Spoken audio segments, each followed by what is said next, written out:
enrolled in the Peer School Kindergarten in September 2021.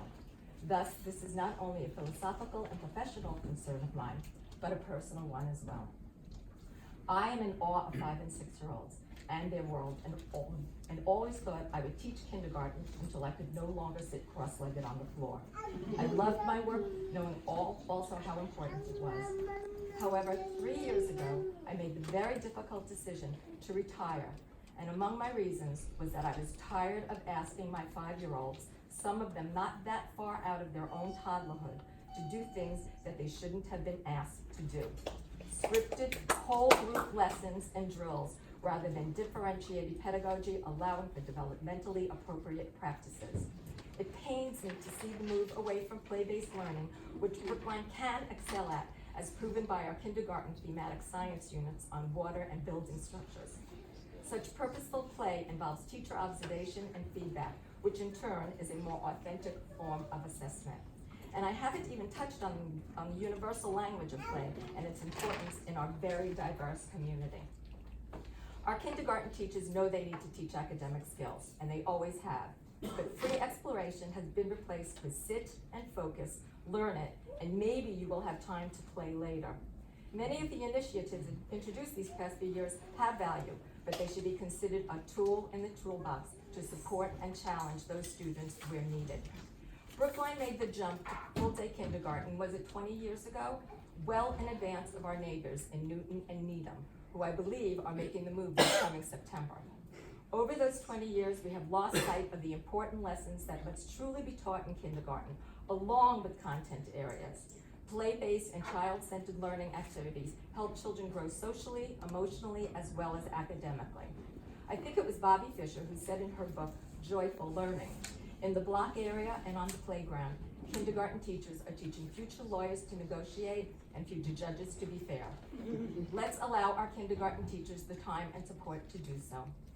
I was heartened to hear of the Office of Teaching and Learning's willingness, and I hope, reevaluation of the direction we have been heading.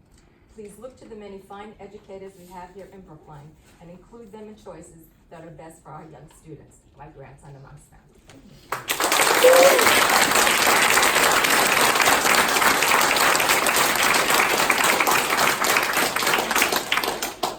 My name is Cindy Corsetti. I'm a retired kindergarten teacher, and I wrote a letter in support of the position paper presented to the school committee by a group of kindergarten teachers.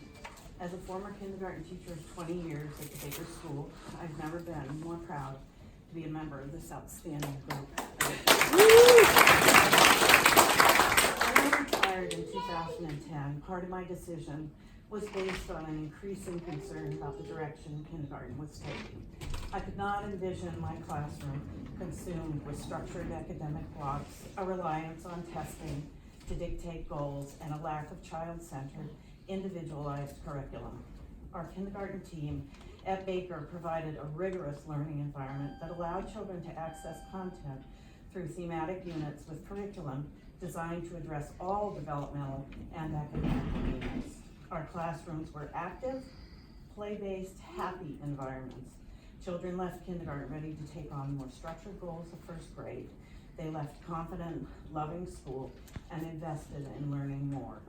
I was overjoyed to see your commitment to the Brookline's learning should never be rushed. With current academic demands and evaluation techniques, I fear that children will be denied access to meaningful content and a love for learning. Learning for 5-year-olds must be respected as an active, play-based experience. I believe you all illustrated that beautifully through research, data, and the extensive experience of the Brookline kindergarten team. Congratulations on your intelligent, thorough, and heartfelt vision. Your advocacy for the children of Brookline is admirable, and I salute you.